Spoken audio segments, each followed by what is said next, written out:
Hi, hello everyone. This is Eric from Edicute, and this is maybe the 12th live stream that we're doing. Welcome on this Sunday night. It is 10 p.m. in Korea, but I usually just say it's 1 p.m. GMT so that everybody gets in. Hi, if you're in, just say hello, who's here, and we can get started. Okay, yeah, everyone, today's topic is problem-based learning. It's going to be a really interesting topic that's very important. But before we start, let's talk a little bit about me and what I've been doing. So I've had a busy week. I've been working, and obviously, you know, the big talking point is the virus in Korea, especially the town where I am. It's called Daegu. So there's been another 300 infections, which isn't great, and another death, bringing the death toll up to 18, which is bad. I'm sorry to bring this up, but yeah. So a lot of people. I'm lucky because I live outside of the main city, but a lot of people inside that when you go out, they wear a mask, and most people are confined to their houses, so they don't go outside. Hi, if you join, just say hello, and we can get started. Yeah, so yesterday I helped a friend move, so I was driving the whole day, and today I went hiking. I just posted a video today about me going hiking with my friend, and it was really nice to get outside. I feel like the last couple of weeks it's been really cold, and then today it was just a beautiful day, a bit overcast, but still nice. Yeah, so hi guys, if you're new, just say hello, say who's here, and we can talk. So actually, is the sound okay? Because I've started using my laptop for live streaming, but I'm using the webcam, and the webcam isn't great. So I know that it's not fantastic, but you know, that's what you do. And yeah, I'm just talking a little bit before I start with today's topic, which is project-based learning. Yeah, so what I'm doing right now is a lot of the schools in Daegu have actually been the opening of schools have closed, and universities before they open, and the public schools, there's been a delay. So they're going to wait until the end of March, maybe, before they start. Yeah, it's a really serious situation, not just because of the virus itself, but because of the implications on the economy, right? Because a lot of businesses are closed, these academies can't open, and you know, it's having a really bad effect on everybody in Korea. And I guess a lot of people worldwide are worried too. Okay, now I guess, yeah, so guys, sorry about this. I'm using this webcam from my laptop, and I hope to get a new laptop soon because the one I've got now is almost 5-6 years old. And while I can still do things with it, it's got a number of issues right now. And I think I need a better quality webcam to actually talk about it. Yeah, for those who don't know me, my name's Eric, and I do this live stream once a week, every Sunday. And I just talk about topics that people ask for. And last week I think it was Echo. Echo, was it you that asked that we talk about project-based learning, which is a very important concept in teaching. So I think it'll probably, most of my live streams last about 30 minutes, and I hope this one lasts that long. Hi guys, if you're new, just say hello, and if you have any questions or anything you want to talk about, just put it in the live stream. And for you guys who are watching this afterwards, you can also post your questions on here. I will see it. And every week on the community tab, I also post some I give you a chance to ask some questions. Yeah, actually, so before I start talking about this, what am I busy with? What projects am I doing? So I'm working on some new videos for this week. The videos I'm working on is how to get a class to be quiet, so how to get a noisy class's attention. And then also the other one is how to keep students' attention during class. So I'm going to make two videos, the first for this Wednesday and the other one for next Wednesday. I think it'll be okay. It's just very important things. And then I'm also busy with, I'm going to do a seminar for a company, an online seminar. And the seminar will be all about how to teach phonics. So how to teach young students, young learners, how phonics, how to read and how to pronounce the words in English. As soon as I think it might be the 18th. Actually, it's on my birthday. My birthday is the 18th. The seminar will be on the 18th, and I'm going to do my live stream. It will be 8 a.m. here, which would be very early in the morning in England. Okay. And then what else am I busy with? I'm preparing for my classes, and I'm also busy with a fantastic series, but that will wait a few months.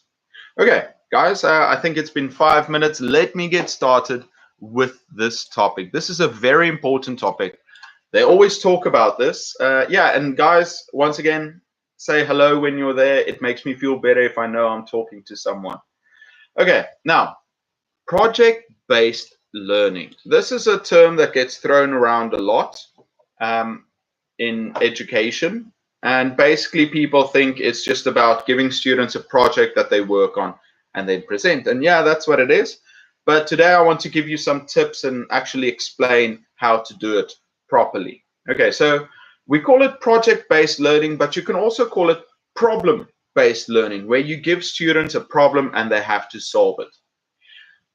Project-based learning is a process where students grow their understanding and their knowledge about a topic. They are given a real-life problem, and with classmates, they determine what steps are necessary to solve that problem, and then they have to also present the solution to the class. So that's basically it. Students get a problem, they work together to find a solution, and then they present that to the rest of the class.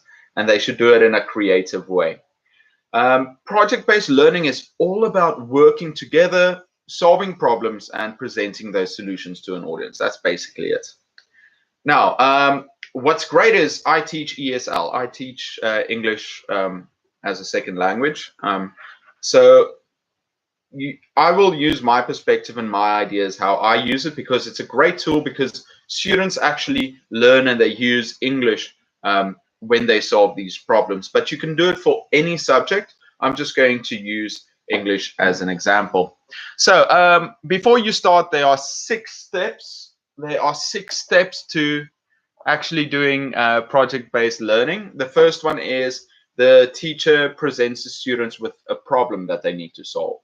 It should be some kind of real-life problem that the students can identify with. That makes it even better. And they should understand why it's important, the importance of solving this problem and how it can benefit their lives, their understanding of it. Number 2, students then determine the information they need. They need to find what information do they need to solve this problem. So that's what steps are necessary to solve this problem. So now they start thinking about the process. They make a plan to get that, and then students research the problem. That's step 4. So they get step 1, give them the problem. Step 2, students find what information they need. Step 3 is they should make a plan to do that. Step 4 is they research the problem.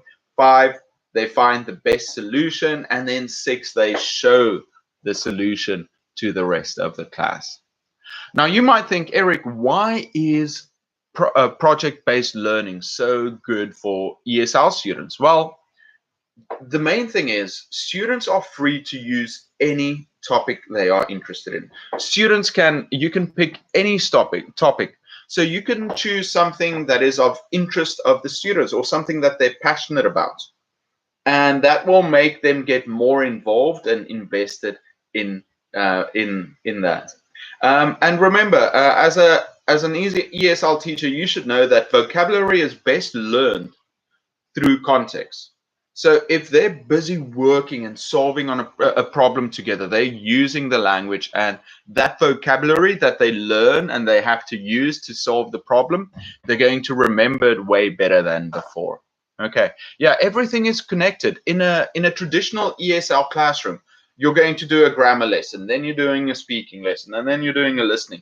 But the beauty of project-based learning is that everything can happen together, and everything can be used simultaneously. They can learn together. So yeah, project-based learning depends on successful communication, which is great. And that's basically our goal in ESL. We want the students to be speaking, listening, writing, learning grammar and vocabulary. And when they're working to solve a problem, they're doing all of those together. Okay. Oh yeah, and also when they have to present the information to the class, then obviously they're going to be also practicing their presenting skills. Yeah. So what makes a good problem for problem-based learning? Remember, it should be an open-ended problem, which means that it should have many answers, not just one path. It should be, when you give students a problem, you should be surprised by some of the results that come out, because it's just fantastic how people think differently. You might think one way, and then your students work together and they show you something unique. I feel sometimes as teachers, we want to control everything, and what we should actually try and do is we should open it up for the students to show their creativity, to show their passion and their thoughts. Yeah, that's exactly what I think we should do. Yeah, and then make it it helps if it's an authentic problem to them, of the real world or personal problem. I really like to use things that students can relate to, or that students can understand, especially with younger students. If you keep it basic and they understand the problem, then they can work on solution. The thing is, so many teachers, they can't think of a basic problem. So what they do is they just find something on the internet, tell the students, hey, solve this, and it has no connection to the students, and they don't, or it might be too difficult or too easy, and they're just not interested in it. So that's the other thing, is it should be something that they can get excited about. You should find some realia to show them. You should show them an article or video. You should get them excited about solving this problem. That's super important. If you have a problem but you don't care about it, are you going to solve it in your real life? Probably not. You'll just carry on living until it goes away, So you should get students excited about it some way. It's very important. Okay. Now, yeah, and if you have advanced students or adults, you can also get something that they might face in the future. Hi, guys. If you're here, say hello. And if you have a question or comment, please leave it down below. Yeah, I'm just talking about some of these things that I'm about project-based learning. We talked about what it is, steps, and why it's good for that. Now, what is the teacher's role in project-based learning? Most teachers will just hand out a paper and say, okay, this is your problem, everybody solve it, and then you come back to me when you're ready. And that's the wrong thing to do. We shouldn't just sit back and expect them to do that. We should serve as their guides. You should constantly be walking around, checking in on groups, giving them some advice, some tips, ask them questions. What are you thinking? Why do you want to do it this way? Right, so make sure you're constantly walking around, talking and interacting with each group and finding out, what are they thinking about? How will they solve that problem? Okay, guys, yeah, do you use project-based learning in your classroom? I use it quite a lot, especially I feel if the situation is right, I like using it because it gives students the opportunity to actually work instead of me just talking all the time and showing them exactly what to do step by step.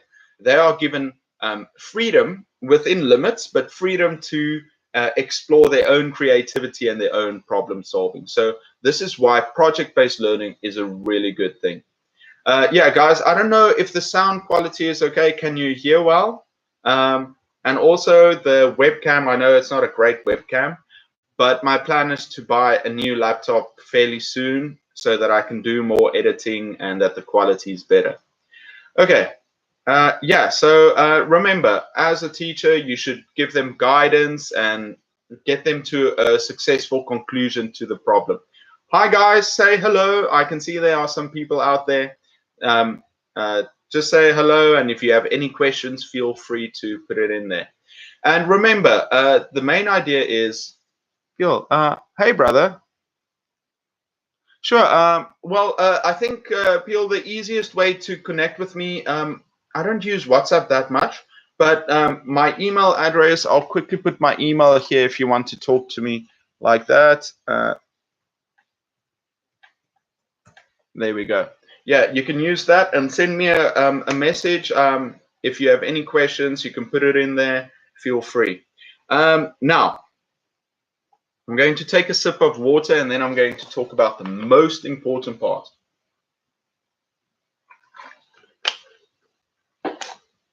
Yeah, Peel, where are you from? Yeah, guys, the rest of you say hello and we can talk. Yeah, I'm going to quickly talk about the most important part of project-based learning or problem-based learning. This is very important. We've talked about most of those topics. You can re-watch the video later.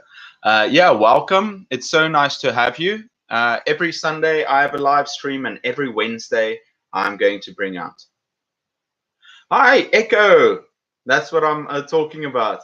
How many students? I like to have at least, you know, if it's too many, I think 5 is maybe maximum. I would do 5 is maybe maximum, especially if it's advanced students or it's something intricate. Yeah, people send me a message. So Echo, I would say 3 to 5 is the best for me personally, because I think more than 5, it gets difficult. And remember, when you do project-based learning, you should try and get students to have different roles. Especially when they, if during the planning phase, students can have different roles, and also if they are presenting the information, if they are presenting their solution, get them to present different parts, because what you get often is you get these shy students just sitting in the back and they're not doing anything, where it should be equal. You should get all the students to contribute equally. Yeah, Iko, how you doing, by the way? I'm going to quickly talk about the 5 pillars. That's the most important part. So the 5 pillars to successful hello, guys. I can see we've got 7 people. Say hello if you want to. If you have any questions, add it in. I've been talking about project-based learning, and your timing is great because we're going to talk about the 5 pillars. The 5 pillars. Number 1, you need a driving question. I'm going to go into detail now. I'll give you the 5 first. Number 2, real-world tasks. Number 3, a finished product. Number 4, opportunities for assessment. And then number 5 is an audience. You need an audience. So those are the 5 pillars to a successful project-based learning. Let's start with number 1. Hi, guys. You can say hello and just add your name if you want to. A driving question. So project-based learning is inquiry-based. You know, while every project should start with a driving question, you should encourage your students to try and adapt and answer it in their own creative way, you know. And that question, that driving question, could also be focused on their interests or their needs, problems that they really have in their classrooms.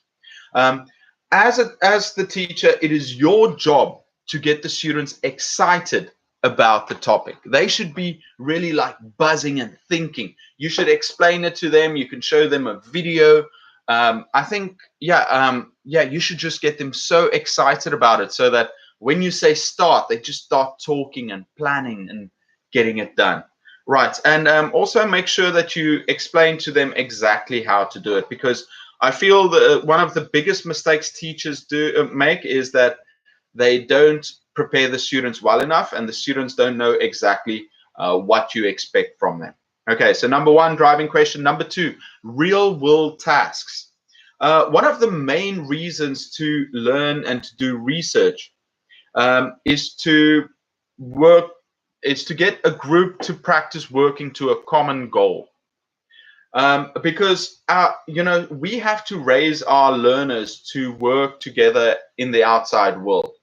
And we should make sure that they are practicing a variety of language skills, right? They should practice speaking and listening and talking about things, right? They should evaluate things. They should persuade. They should focus. Do you remember when I did the video on the 4 C's?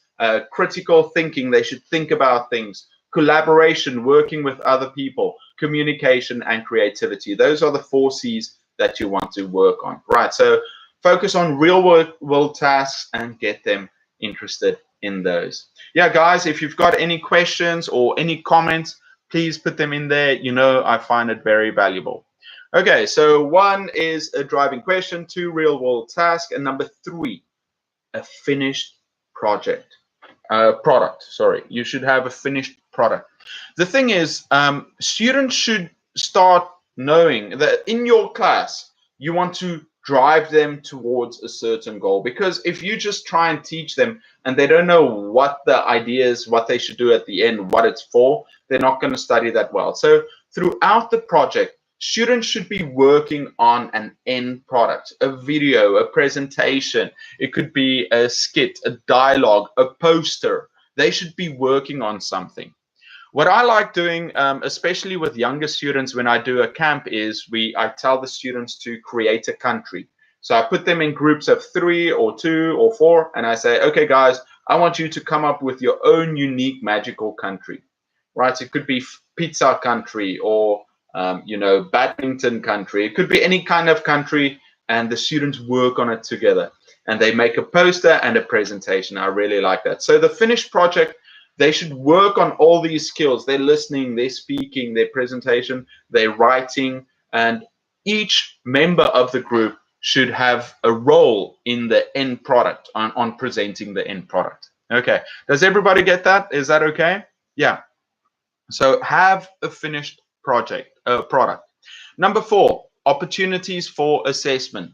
Now, as teachers, we need to constantly be looking for ways to assess our students. I mean, it's one of the most stressful parts of the job, because as teachers, we have to find a way to grade them and to actually tell them, oh, you've improved, or you need to work on something else. Okay, so project-based learning gives you many different opportunities for assessment, formative, summative. You can do check-ins. Oh, the steps. Which steps are those? Oh, the steps. Oh, so first the teacher. Okay, I'll quickly say the steps again, Pfizer. So step 1, the teacher presents the students with a problem. Number 2, the students have to find out what information they need. 3, they should make a plan. How will they get that information? How will they use it? They research the problem, and then they research the problem, and then they should find the best creative solution that they can do it, and then they should also present the solution to an audience. Okay, I hope you get that. So yeah, the teacher gives them the problem, they work on it, and at the end they should present the end product. Is that okay?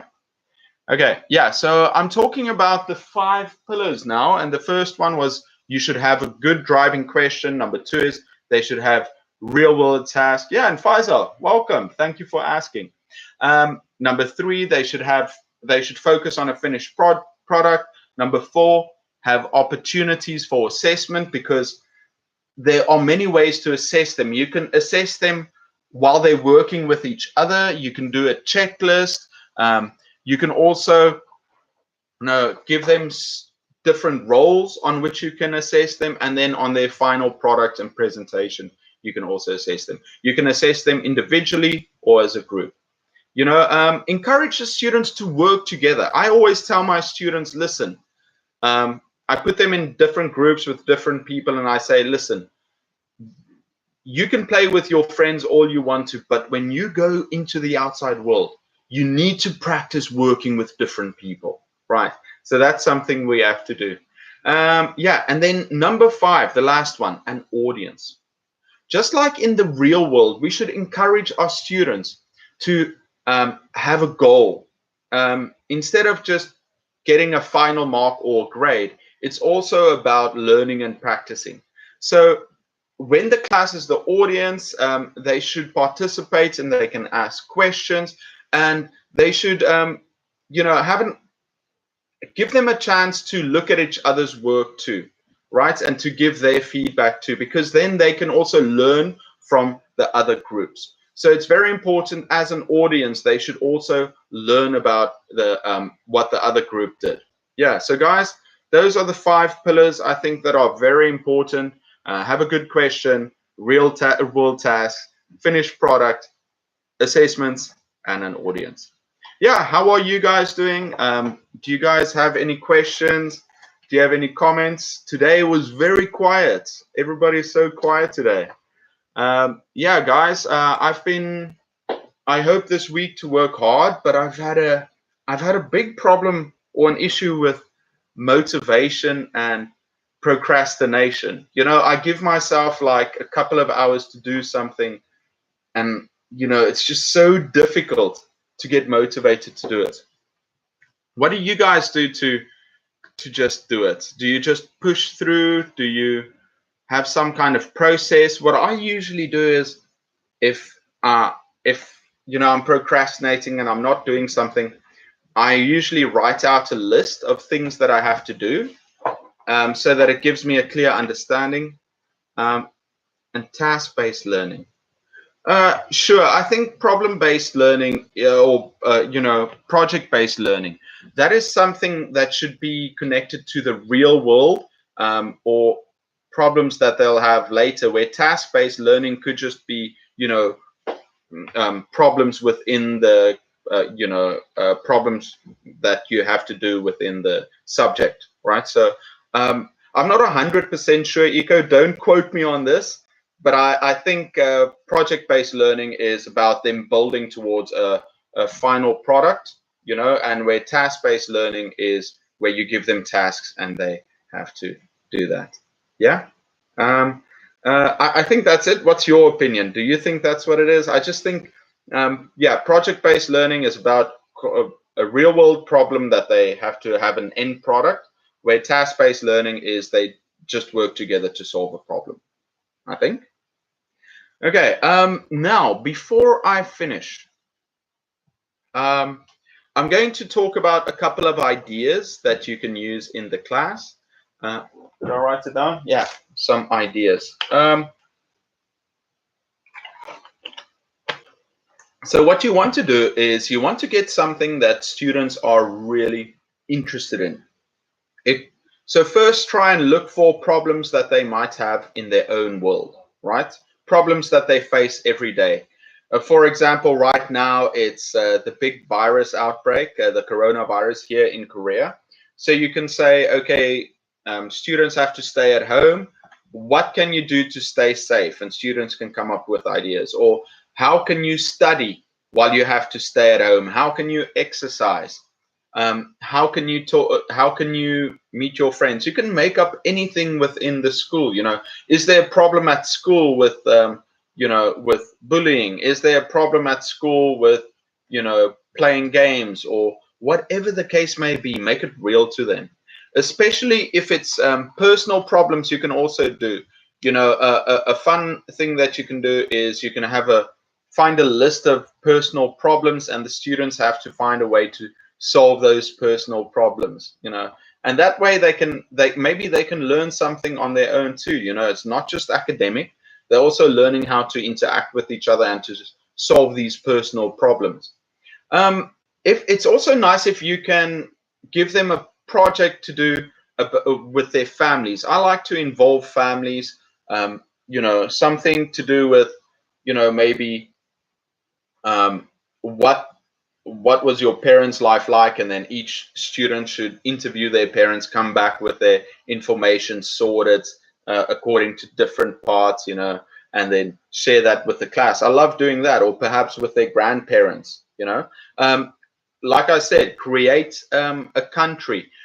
With technology, they can create an app. What app would you make? What invention would you make? Right? They could start a business. What business will you create? How will you make it? Where will you get everything you need? You can look at modern problems in the world right now. What are some problems, with pollution? How can we solve that? Or, what is a problem that your country has? How would you solve that? A nice one I know that a lot of teachers do is, if you could run the school, if you were the principal of the school, how would you do that? Okay. Iqbal, you said, what should I do if a student doesn't bother him or herself to stand up and say something in the group? Because of shyness. Wow, that's a great one.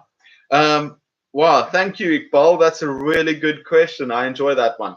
So many times we have shy students, and one of my first rules in my class is I tell my students, in my class, nobody is shy, right? That's like a rule in my class. Everybody will speak. So what you want to do is, if they're in a group-based, if they have to do project-based learning and they have to talk, they should encourage each other and work together with a partner. Tell them each person has a role. Make sure that you help your friend to speak and practice.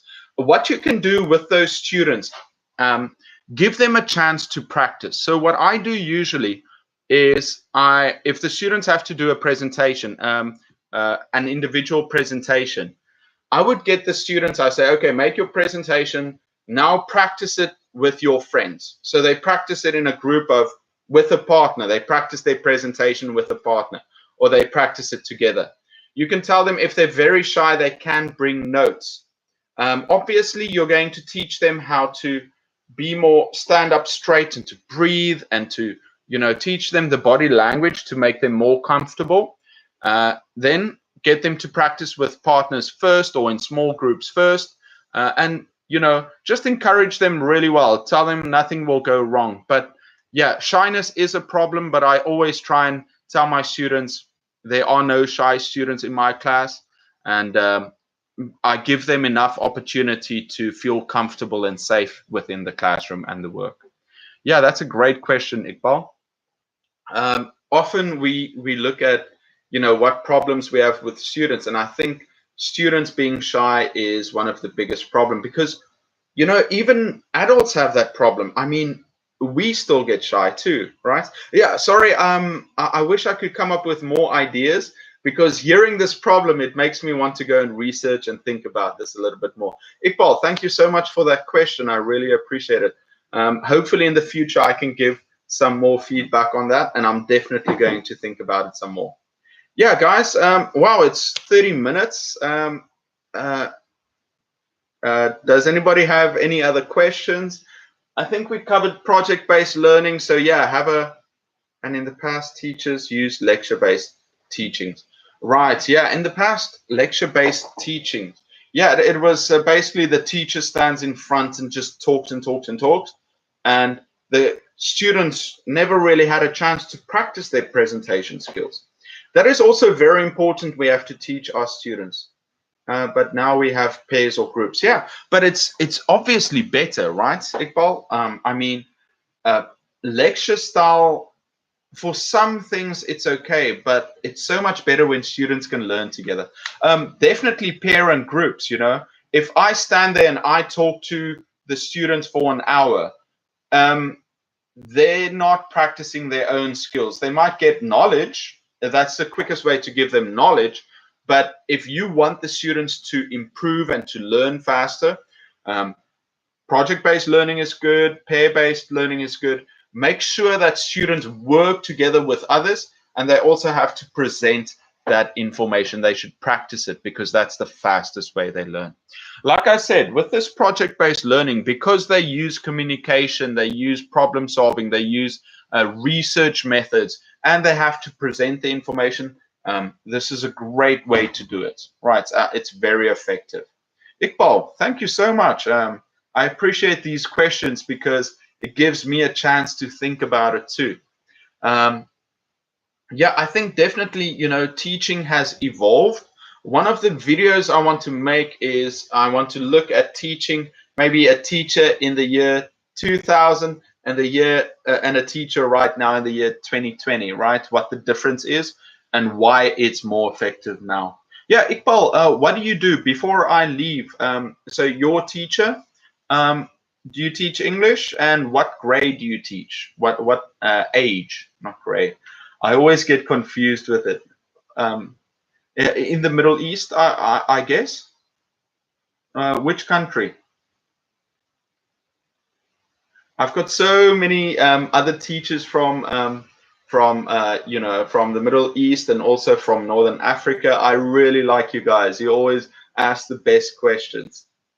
Different class intermediates. Oh, Afghanistan. Wow, welcome. I haven't seen someone from Afghanistan in a while. It's so nice to have you.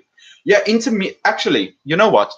You are so lucky because intermediates are actually really fun because with beginners, obviously they're going to improve.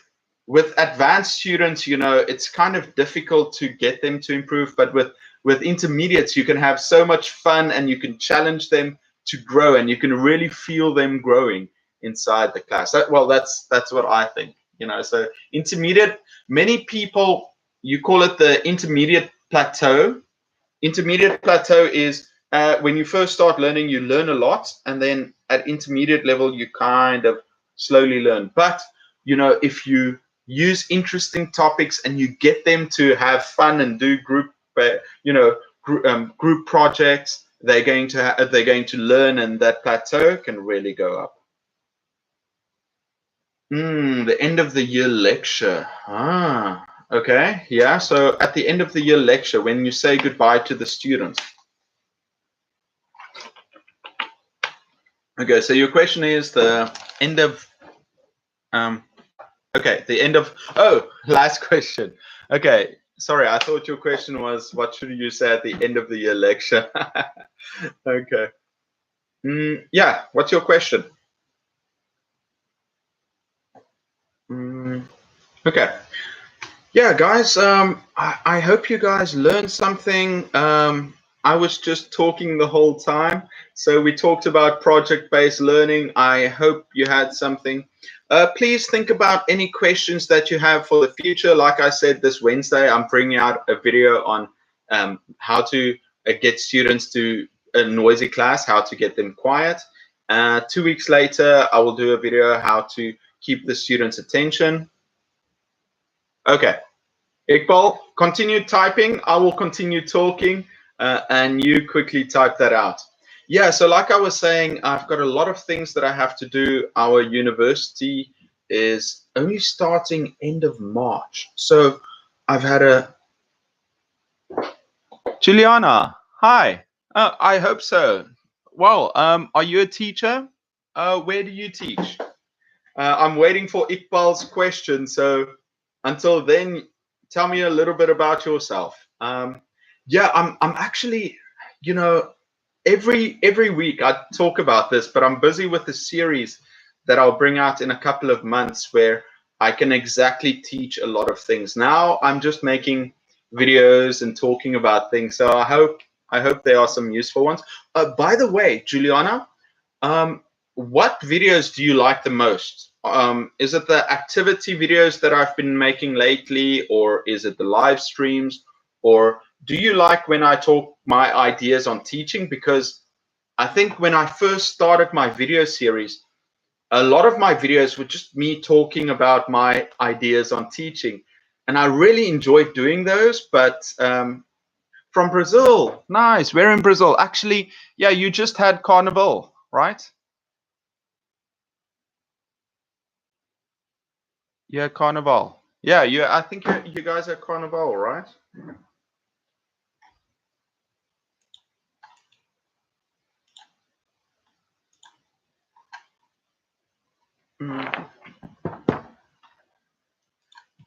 Yeah. Some students ask some words and it's kind of hard sometimes to tell the meaning. I tell them I will definitely going to find out. Is it okay if I put it? Listen, Iqbal, you're doing the exact right thing. And I've mentioned this before. We are not Perfect. Claudia, another one from Brazil. Man, I need to visit you guys soon. I'm very interested in going to Brazil these days because yeah, I met someone close from Brazil, very nice person, and I'm thinking to go and visit there soon. Maybe next year for Carnival, I should go. Yeah, definitely. Okay, Iqbal, you're doing the exact right thing. Teachers aren't perfect. We aren't perfect people, so sometimes students ask us questions and we don't know. It happens all the time. You just smile at the students. You say, guys, sorry, I can't think of that right now. Um, Let me go and look it up and I'll get back to you tomorrow. You know what? The students will respect you for it. You don't need to be God. You don't need to know everything in the world, but they will respect you for being open with them and honest. So if that, you know, you just say, guys, sorry, I don't know. I will look it up, And if a student is upset and says, teacher, you should know this, you say, oh, you know what? I'm not perfect. Nobody's perfect. Sometimes I forget. Yeah. How is the teaching different? Iqbal, is that okay? I hope, yeah, just be honest with the students, look it up, make a note of it, and show them. Claudia, how is it? How do you think is the biggest way that teaching in Brazil is different? Because, I think what I would like to do is I've started a series on interviewing teachers, and I would like to interview teachers from every country. Yeah. Wow, you taught in Canada and then you went back to Brazil. That's interesting. I heard, yeah, I saw some South African teachers also there teaching English. Wow, must be really good. Yeah, man, don't be worried. Like when Iqbal asked me a question, about shy students, maybe I've got some ideas, but I don't have the best ideas in the world. So it's yeah. Listen, don't compare yourself to anybody else. Especially if you're not an English speaker, or if you compare yourself to somebody else, you're always going to be really hard on yourself. You're going to feel like you're not good enough, and you should never do that because that's just going to hurt your confidence. And as a teacher, you need to be confident and open. Be realistic with yourself. Say, listen, I'm never going to be Canadian, but I've got all these other experiences and things I can show off, which makes me unique. Students are going to appreciate it because you can show them something that somebody else might not be able to. That's the most fantastic thing about teaching is you get into teaching and there are some ideas. Oh, thank you, Juliana. Yeah, games and activities in class. I still need to do, I'm going to do a writing video in the future and maybe just some more games and activities that we can do in class. Yeah, I like making these top 10 or top 20 videos because they're easy to shoot and I can share some good ones about it. Very nice, Iqbal. Compare yourself with the yesterday of you. That's really true words, right? You should only compare yourself to yourself in the past. How did you grow? How did you improve? How is your mindset different? Listen, don't compare yourself to other people. You will never succeed that way. Just be okay with being yourself. Be okay with making mistakes, but just do your best. Yeah, Asians. Which kind of Asians? I'm teaching in Korea, and I'm teaching. Well, I'm teaching Koreans, obviously, and my dad's teaching Chinese. I haven't really taught Japanese, but I've taught some other as Southeast Asian countries. Um, Brazilians are always usually lazy. I think they've got a different thing they're passionate about. So it's just about finding that passion that they're interested in. Yeah, guys, thank you so much. Juliana, Claudia, Iqbal, guys, thank you so much. No, see, stop saying sorry. You should see me texting people sometimes. I'm just like making all the grammatical errors, and it's okay, as long as people understand. And listen, you know what bothers me actually, is if you go onto forums and people they make small mistakes, but the whole sentence is great, and they're constantly apologizing, sorry for my English. Don't be like that. They should be, you should be proud of whatever you're using. Yeah, Iqbal, anytime. Yeah, thank you so much, guys. Have a good day. And excellent. Claudia, if you have any questions or any problems or any recommendations, please type them in. I'll put it in the community tab. Guys, thank you so much for asking these questions. You really make my heart, yeah, you make me really happy for being here. Okay, everyone, have a fantastic day. Hopefully next week the visuals are better, and yeah, next week you can get a chance to ask for a question or a question you'd like to hear. Okay, everyone, have a good day. Stay safe, and I'll see you next time. Have a good day.